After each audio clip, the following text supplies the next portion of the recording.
pendaftaran hari ini seperti apa, Pak? Ya, saya harus mengakui secara jujur, banyak orang mengatakan kalau saya di survei hari ini, bahkan namanya aja nggak ada. Karena memang hampir 7 tahun lebih, saya tidak pernah sekalipun membuat statement di ruang publik. Walaupun sebagai tugas sekretaris kabinet, salah satunya adalah manajemen presiden dan juga mengkomunikasikan apa yang menjadi hasil-hasil keputusan sidang kabinet. Tetapi saya memang menyadari bahwa saya ini bekerja untuk dapur. Jadi selama ini memang saya hampir di semua kedudukan, jabatan, dan sebagainya. Saya tidak pernah yang namanya minta jabatan, baik itu kepada Ibu Mega maupun kepada Pak Jokowi, sekalipun nggak pernah. Tetapi memang saya selalu mengambil posisi kerja keras. Yang itu yang kemudian kenapa di dalam 10 tahun sebagai sekretaris kabinet, saya betul-betul nggak pernah mau membuat statement. Berbeda ketika menjadi anggota DPR, saya menjadi anggota DPR 4 kali, pimpinan DPR juga pernah. Waktu itu apa aja dibuat statement. Bedanya ketika menjadi anggota DPR atau pimpinan DPR, biasanya kalau politisi itu taunya dikit, bicaranya banyak. Karena saya sekarang ngurus dapurnya presiden, taunya banyak, nggak mau ngomong. Itulah yang kemudian kenapa saya betul-betul membatasi diri, dan sekarang ini karena partai memutuskan untuk saya, bahkan sebenarnya 4 hari yang lalu, saya betul-betul berpikir aja enggak, berkeinginan aja enggak. Sehingga dengan demikian bahkan sebenarnya pada hari ini harusnya saya dan keluarga itu udah cuti. Udah minta izin kepada presiden, udah minta izin dan mendapatkan izin untuk.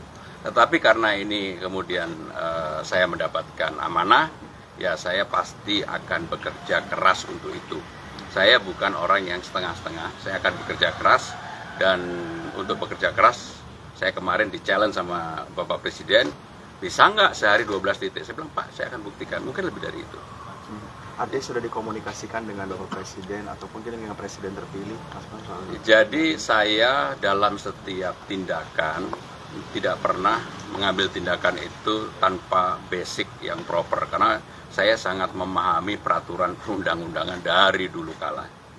Ketika saya ada sinyal dari partai, dari Ibu Mega untuk diberikan amanah di DKI Jakarta ini, ada 2 orang yang saya langsung kontak dan konsultasikan.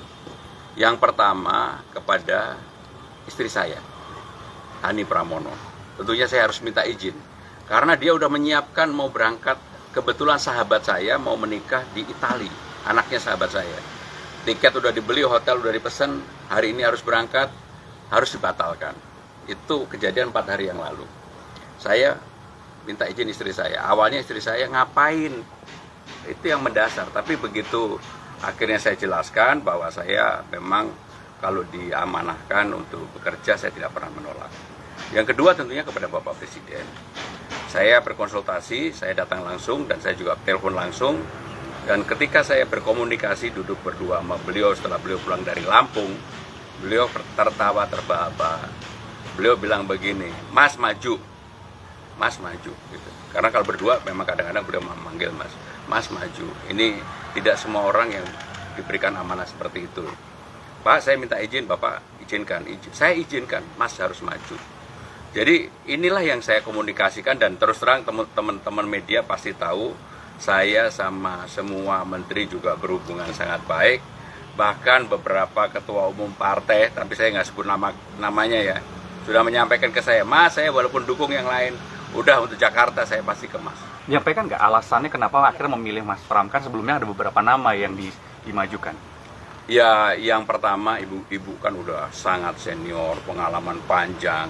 Untuk maju di DKI ini kan juga nggak gampang. Orang mengatakan bahwa saya akan turun gunung. Ini bukan turun gunung, ini malah naik gunung, mendaki terjal.